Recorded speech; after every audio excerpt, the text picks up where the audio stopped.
Hi there, this is your friend Anna, and the question that I've been getting the most from all of my friends is what are we wearing? This age-old question isn't just about choosing an outfit, it's about choosing how we present ourselves to the world. I created the I Want Her Shoes podcast to dive deep into what it means to dress with intention, whether you're heading to a council meeting or just having a casual day out with your family. Join the conversation as we explore the power of personal style and the decisions that shape our public personas. Put on your favorite pair of shoes and step into my closet.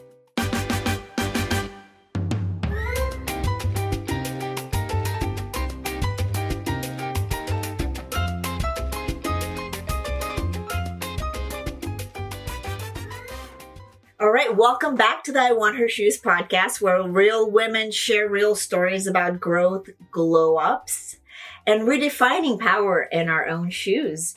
I'm your host, Anna Anderson, and today's episode is one we all need, a powerful, heart-centered conversation on mental health renewal and coming home to yourself as you step into any new chapter that you're starting. It could be anything.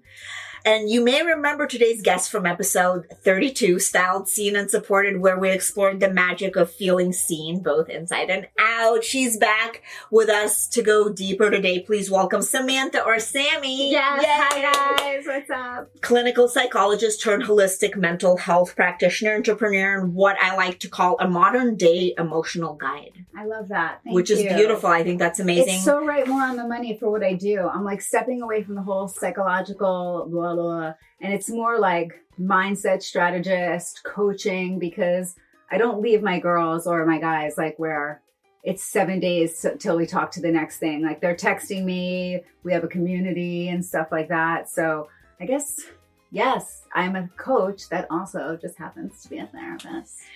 I love that. And maybe before we dive all into these amazing things, can you tell us a little bit about yourself and where you're from? Where did you grow up? Yeah. Because last time I think we're focused more on Steven. Yes, so. We did. My Steven, who also picked out this dress. We love you. My picked God. Out the earrings. Yes. He's like my 6th grade stylist. Yes, and he's true. Fabulous. So, but now we want to know about Sam. I appreciate that. Yes. So I'm originally from New York, moved to Florida to get my master's. And I stayed ever since. The palm trees and the ocean captured me. So here I am. But yeah, I'm a New York girl at heart. So hi. Yes, you look like a New York girl. I am. Literally. The accent, you'll hear it. Sex in the City. For sure. All about, they always wanted to call me like Samantha, but no, more Carrie. Yes, I think Carrie. She's yes, fit. She's more for sure. Fit. Yes, everything. Yes. So Sam, you always say things that really make me pause and think, and one of them is that emotions don't actually control our lives. Yeah.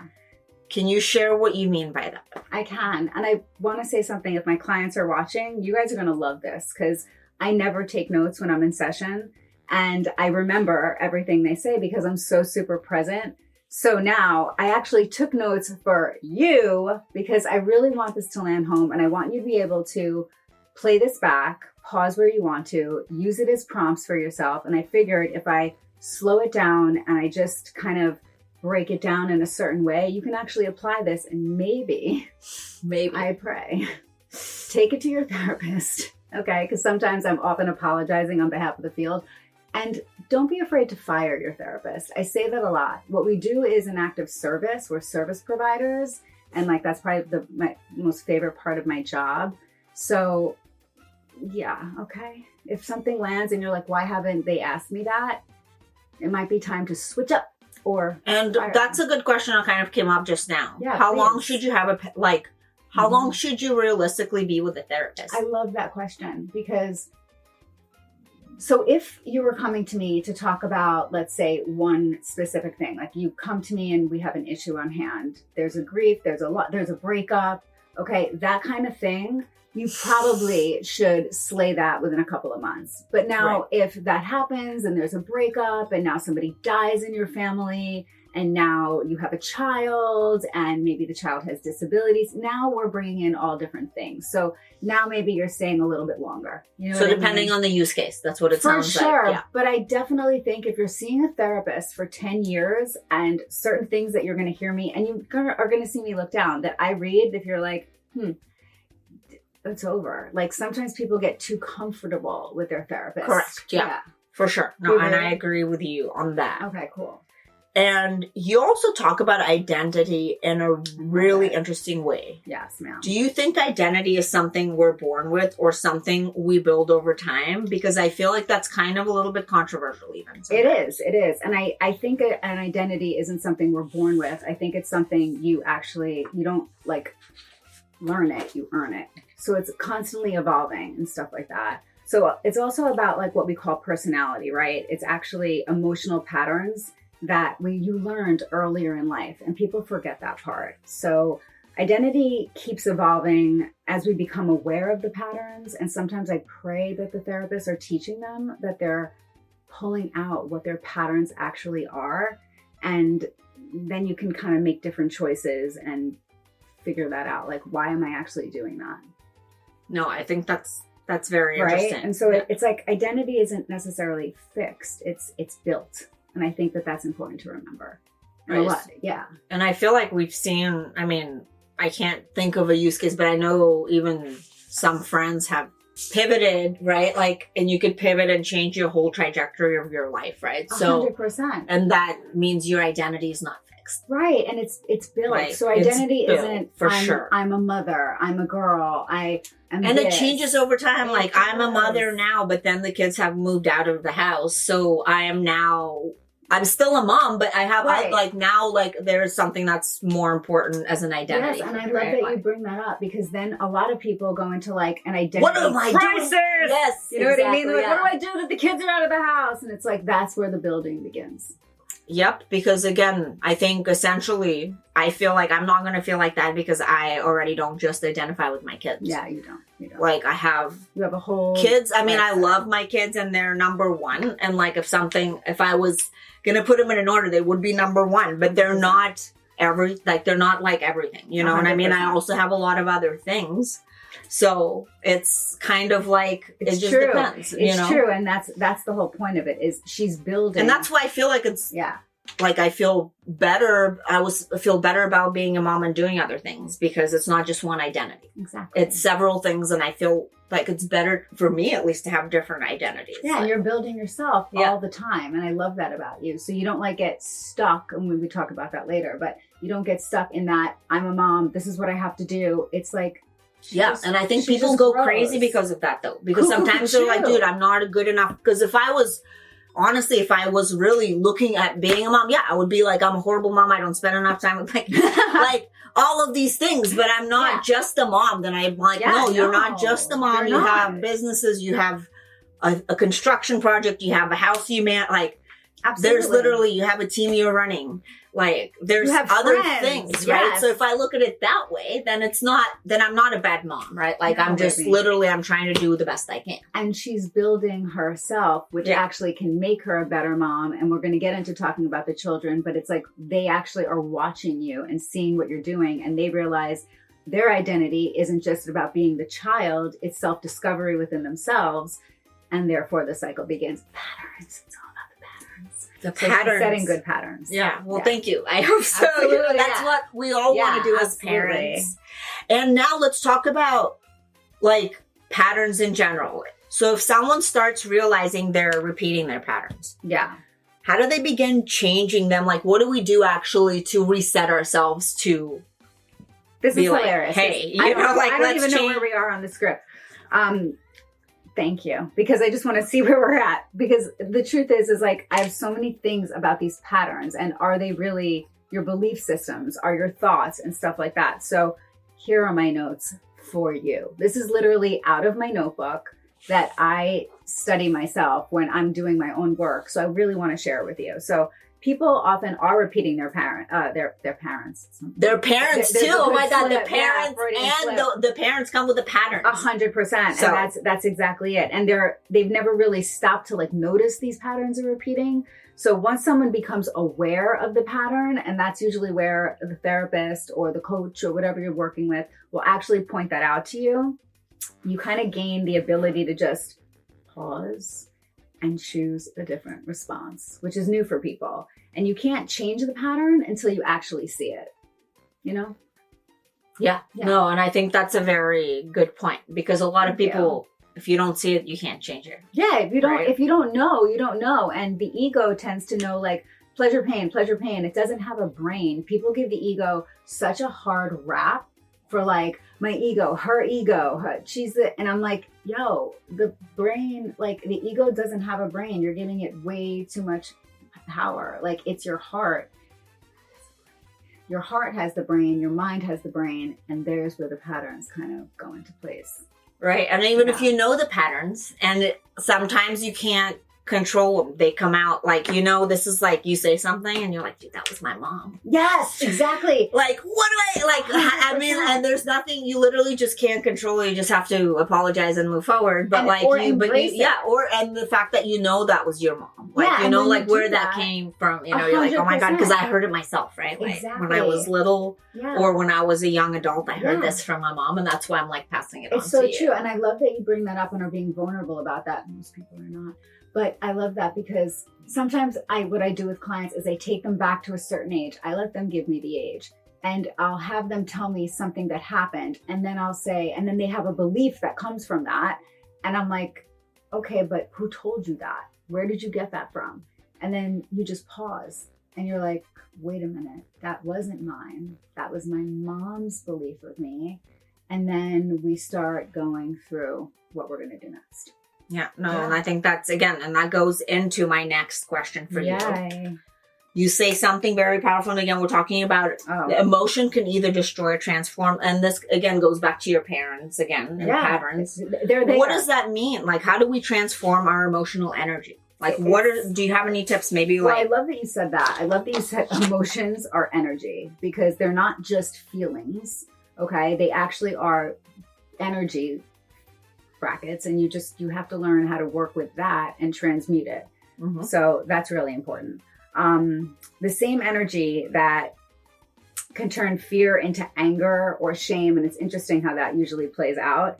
Or you can like use it to become like motivational. You can use it to become resilient and growth, depending on flow and the way like you channel it. That really matters. I loved your guest Adriana because she was able to do that and turn struggles and pain and stuff like that into resiliency. And Right. that's really what it's about. And that's hard, man. A It's lot of so people hard. give up and they just kind of lay there and die. Like, It's so true. And I say that fire can destroy your life, but the fuel, like literally the fuel can transform it. I'm constantly working with my clients. And again, if you're watching, you'll already know this. But we want to run clean fuel. A lot of people are filling themselves up with dirty fuel, and that's not going to work. and what does that mean? Well, it just means like you're repeating the patterns and you think you're fueling yourself with all of this change and goodness, and you're watching InstaFace or Tiki Taki and you're getting all these ideas. And I'm like, please stop.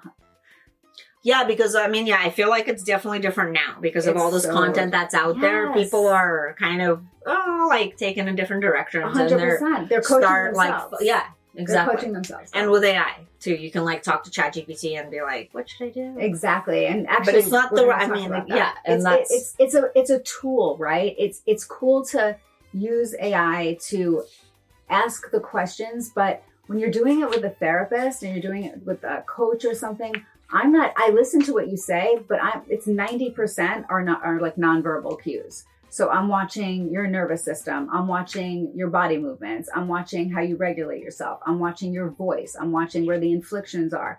So what you say matters, but there's so much more. AI is not going to pick that up. no. You know? I mean, maybe not yet. Well, that's, maybe in we're the talking next to 3 years. master. Yeah, maybe. But we'll see. Tets, you just mentioned the nervous system. Yes, Let's I'm talk a obsessed little with bit it. about that. How does that show up in everyday life? Oh my Because I God. feel like that's something people forget. Like they don't even think about the nervous Yeah, system. To be and honest. I took notes on this. It's so important, Anna. I'm so glad that you took. Sorry, it's good. It's okay. I'm like, that's how we play. That's how we play. But no, it's so. I'm not really grossed out. It's so important to like focus on the nervous system because it's consistently scanning for like safety or threat. Kind of what I talked about with the ego. It's like your nervous system is like, is it going to be safe or am I concerned? And it sets the tone for where you are. So sometimes people's bodies can react even before their minds understand why. And I've noticed this having conversations with people that Well, because I do what I do, right? I can hear. You talk to a lot of people.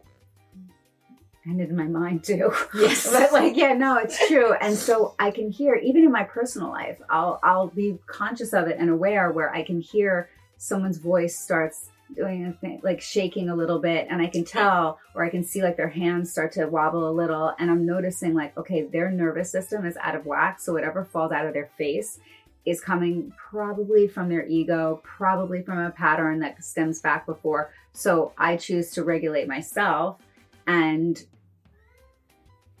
like work with what they're doing to like tone them down, make them feel safe, heard, understood.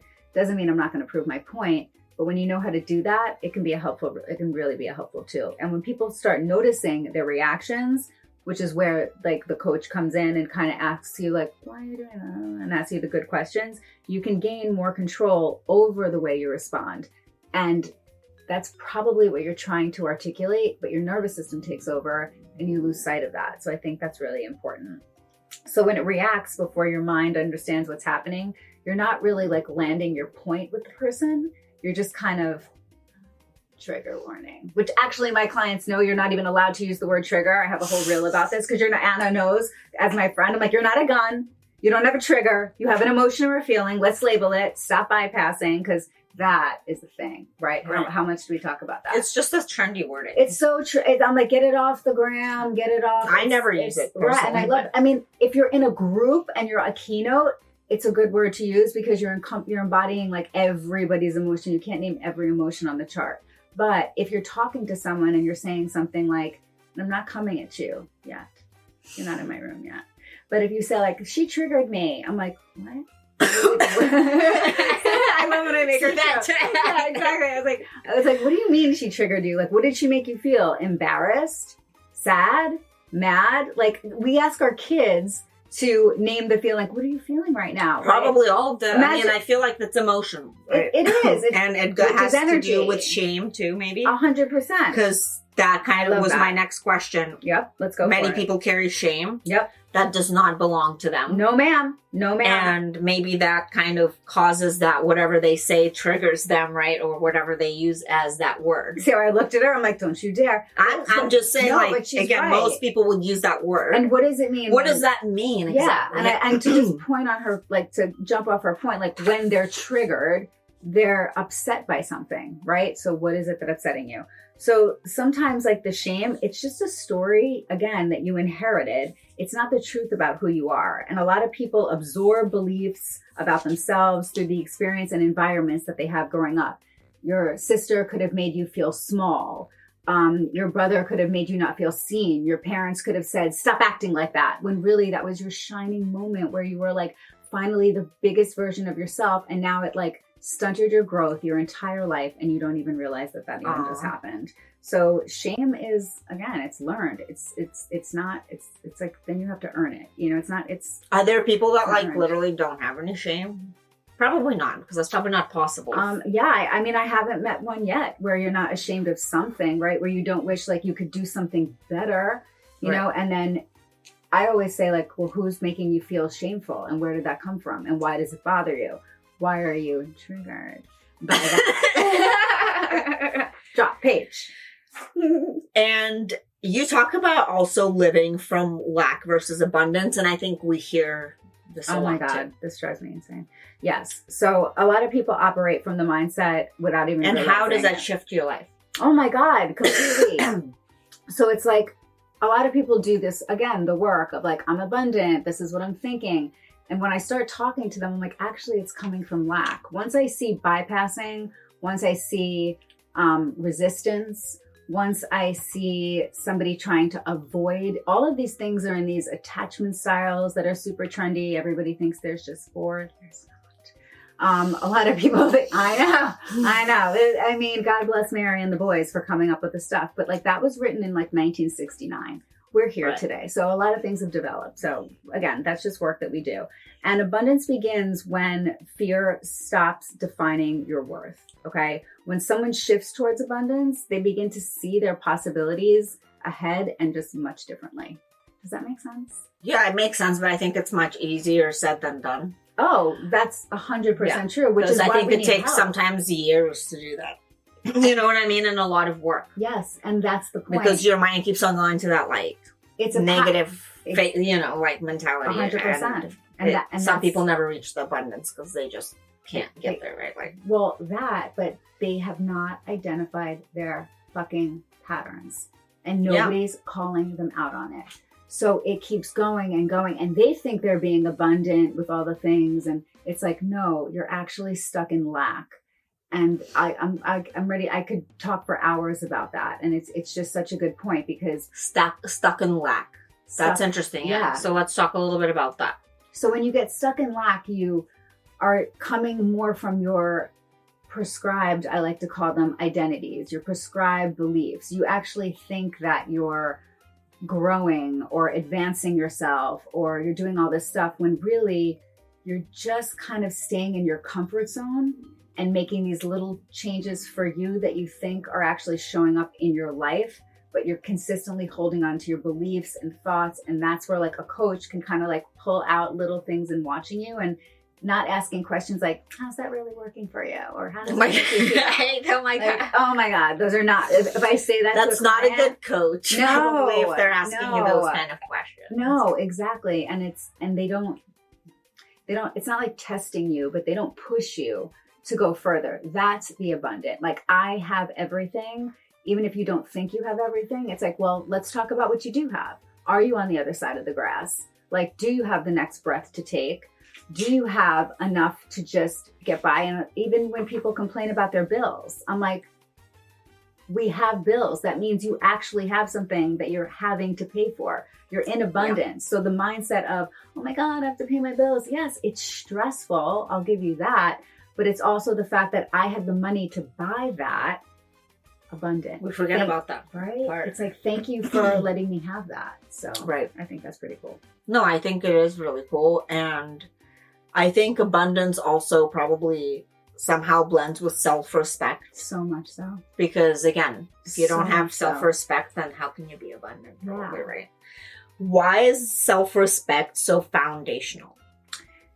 This is important because this is where like the ego jumps in, like I was saying before. So it can know pleasure, pain, and it just kind of looks for the comfort zone. Okay. That's what the ego will do. It will say, what am I used to? Even if it's not good for you, because it doesn't have the brain to say that. It's just like, it's comfortable. Of course it's comfortable. It's like a blanket you like. 100%. Even if it's negative. Yeah. You don't think it's negative. It's like smoking cigarettes. For sure. Or, for sure. You know, like even addictions like that, right? Like, or even the way you handle your friendships. Oh, yes. Exactly. It's just true. And it's like you think that you're being grandiose and being self-respectful, but you're actually not. So for me, it's a lot of like when someone truly respects themselves, their decisions start to naturally change. And that's what I start to see when the growth happens.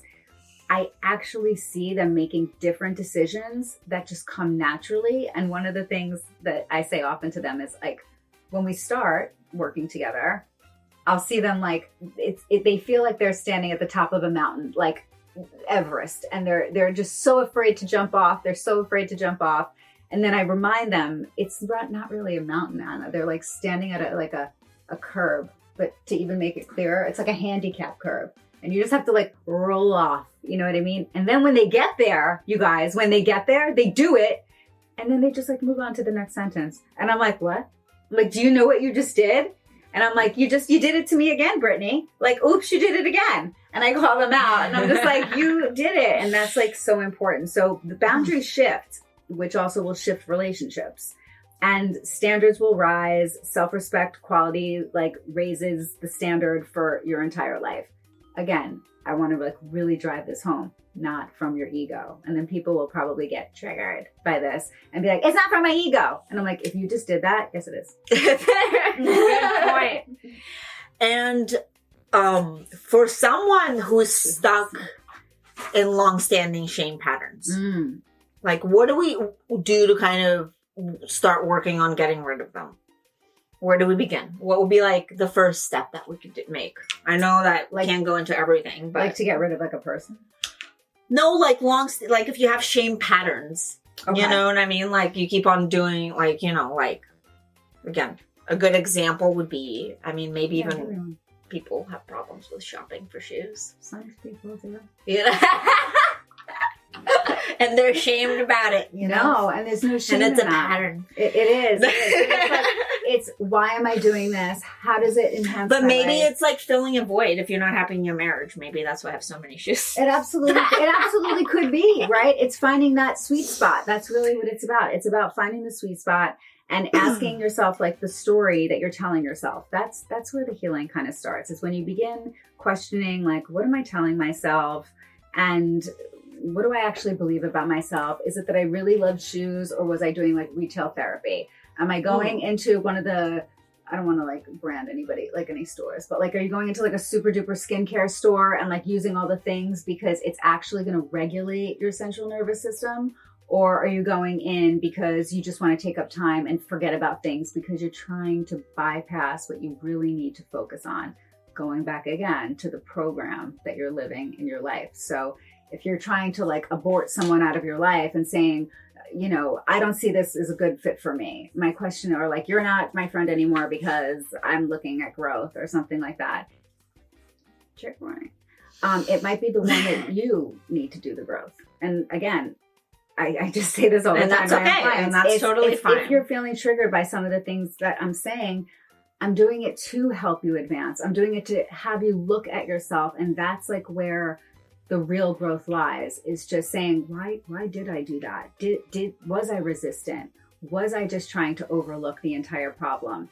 How did I handle that? What was my process? And that's when a coach comes in and kind of helps you do that.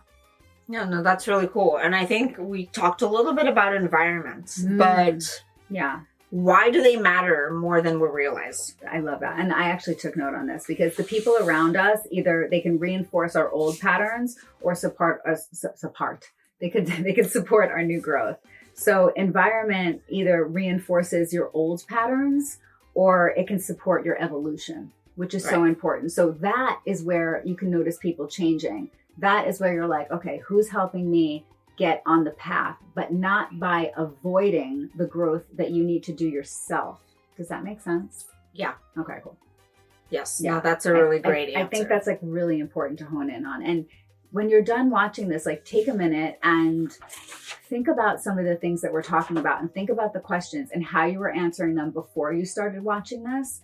Take note. You can use AI for this if you want, but say like, how am I doing this? And how can I be more effective for myself? Not even so much your family, but how can I be more effective for myself? Yeah, no, for sure. And I think what you can even do, you can take a transcript of this podcast and put it into your AI. And Absolutely. ask them, how can I use these tips? No, 100%.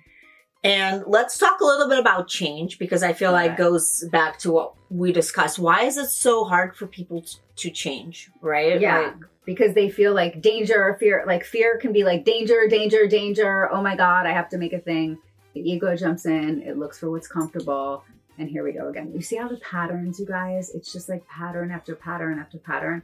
So it's about uncertainty. Like that's where that comes in. And the unfamiliar feels comfortable, okay? But that's also where the growth actually happens. So that's my favorite thing. Like fear is often just our mind reacting to something that's unfamiliar, you know? It's like oh, and that's change. That's all like kind of related all together, right? Absolutely. It's complete. That's the thing. All of this is like so symbiotic. It's so interconnected. It's your body, it's your mind, it's your soul, it's your spirit, it's your heart. It's like, that's why when I think people are trying to do this all on their own, or they're just journaling it out, or I'm like, okay, but how do you do that by yourself? You know, when somebody isn't helping you actually process what is going on.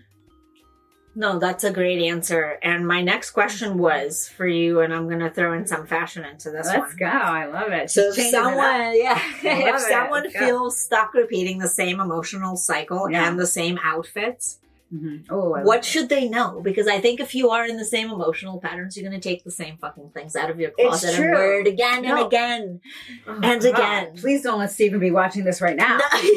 No, it's true. No, because I feel like that kind of relates back to kind of how you're feeling, right? No, it does. And don't we like wear sometimes we wear on the outside like what we're feeling on the inside, and then sometimes 1000%. It's true. So I love when people also take things from their past and merge it with the new like looks and the trends of today. So I love when like they take something that they've held on to for a certain amount of time because it meant something to them, and then they like merge it with something that's super fashionable for the right now. I think that's so cool. And it tells me so much of like, I can see their comfort level coming in, but also like the identity of themselves that they're wearing proudly from their past that makes them like feel good. Yeah. But then they're not afraid to embrace like the new version of themselves that's coming in. And I'm like, yeah, Yes. it's all So good. yeah, I mean, I feel like therapy and fashion styling kind of goes together. They do. Like literally, you know, because They a lot do. of it is very emotional, and like all of the things we talked about, I feel like you literally have that when you're picking outfits. You I think about, cry when somebody says to me, does this bring you joy or shame? I'm like, I get so emotional. I'm like, I don't want to get rid of that, you know? And I know, yeah, and it's hard. It is hard. And you have attachments to it because you've had experiences in it that mean something to you. Yeah. So even like, I don't know, I'm going to go for a high one, right? Even a wedding dress, okay? Like you have so many attachments to it. All the people you loved were there. It was such a beautiful thing. Can we like reuse it and like or do we have to get rid of it? I say fuck yes. I say dye that shit I mean, I black. want to like make a top out of mine. Yes. Just use the top part of it. and then- Absolutely. Why not? 100%. I say do whatever you want, reconvert it into something that works for you. A lot of my girls dye it black and have a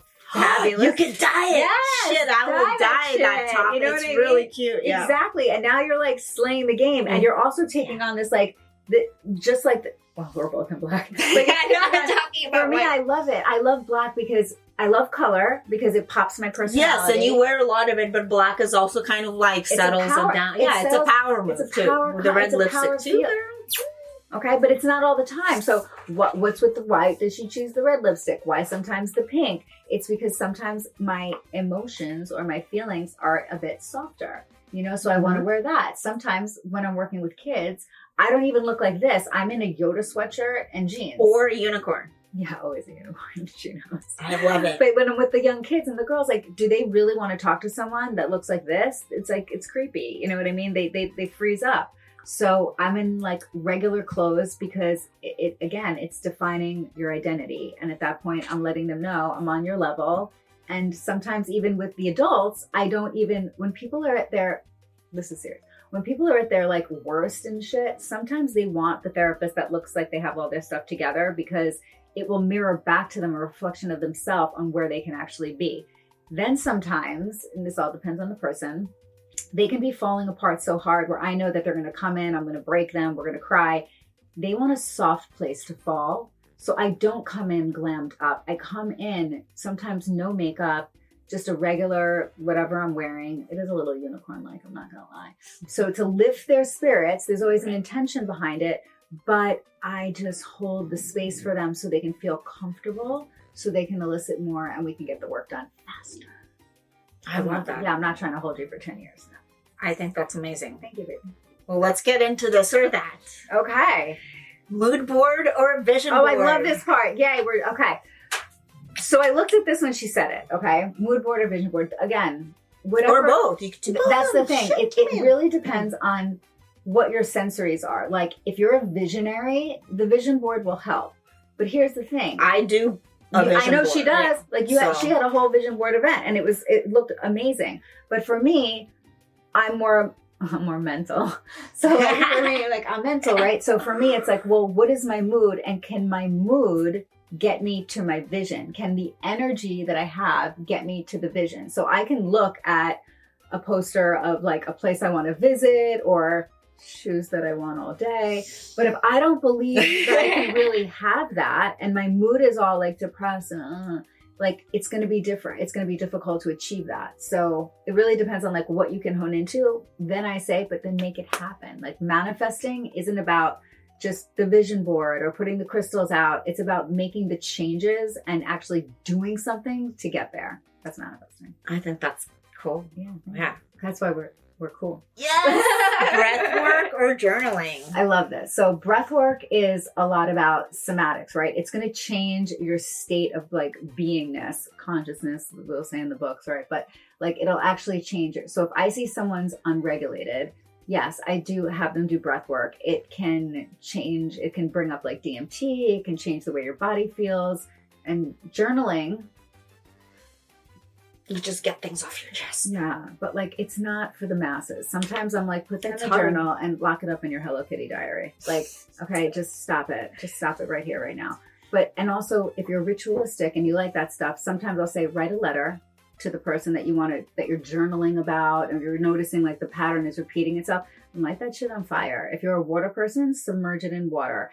And then you start actually transmuting the energy that's got you stuck, which is why sometimes people have like 10 books of journaling. So yeah, I think that's great advice too. thanks. Bubble bath or beach walk? For me, it's Yes, definitely it's a for beach you, walk. yeah. For me, it's definitely a beach walk. Solo reset or group retreat? I love this one. I've done both. And I think when you need alone time, I need to be the fuck alone. But I do get a lot out of when you put yourself, a group and a retreat, because you're getting uncomfortable again and you're having to share parts of yourself and people are asking you questions. So I've learned a lot out of like offsite retreats, hanging with this one and her network, you know, but you pop and you have these like poppable moments where you're, even with you, like I've learned to not be so afraid to speak out loud, where before I was so nervous, you know, and like I think that's awesome. It is, but it is, and it's exciting. And then the solo stuff, that's cool too. You know, sometimes you just need to quiet the mind. Exactly. Yeah. Agreed. Cozy socks or killer heels? I know the answer. Killer heels, B. I love killer heels. I love killer heels. And when I want to feel comfortable though, embrace the cozy socks. Don't feel shame about it. Don't feel shame about walking around like in a terry robe, whatever robe you want, whatever, fluffy, if cozy. If that's what you need to embody, which I do, I want some cozy We socks. love cozy socks Yeah, for travel. so, I like right. So just, and see what she just said for travel. Mm-hmm. So, because that's where she, you know, you don't want to be me. Not this one, she's a Capricorn. But like, I'm always running for a flight. So I can't be in the heel, okay? I need to be in something cozy so I can get there fast. And then I'm slipping that heel on in the middle of the flight. Love that. Yes. Holding space or being held? I hold a lot of fucking space, Anna. I love it, but you need to be but held too. I love it. I love to be held too. But again, sometimes if you can, and this is something we talk about, if you can actually feel energy and people's energy, like in an empathic way and stuff, sometimes you don't want the hug because you can feel everything that they're feeling. And you're like, ugh, this is like sticky, this is heavy. But I live to hold space because I find like it's such a service and I love to do that. But I want to be held by someone Yes, strong. of course. I Yes, love that. Yes, and by my women. Mindset shift or full nervous system reset? I say if you reset your whole nervous system, then your mind will shift. So I think that's hand in a hand. great answer. Yeah. Well, Sam, thank you so much for grounding us in Thank something we you. all need to hear. Thank you, That Angel. resetting does not require reinvention. It just requires awareness. It does. And to everyone listening, if you've been feeling pressure to become someone new, doesn't matter what time of the year, maybe you're just going through a change. Maybe the most powerful thing you can do is understand who you are already inside, right? Absolutely. You don't have to hustle your way into healing. You could slow down. You could get curious. You could choose differently, one moment at a time. That's the whole point. And that's where real transformation begins. Yes, sister. That's exactly Amazing how to it have you happened. back, I love it. Sam. Give me a hug. Mwah. Yay! This was great. See, oh my God. that's a good hug. That's where you want to be held. We got good That's stuff. it. That's it. See you later.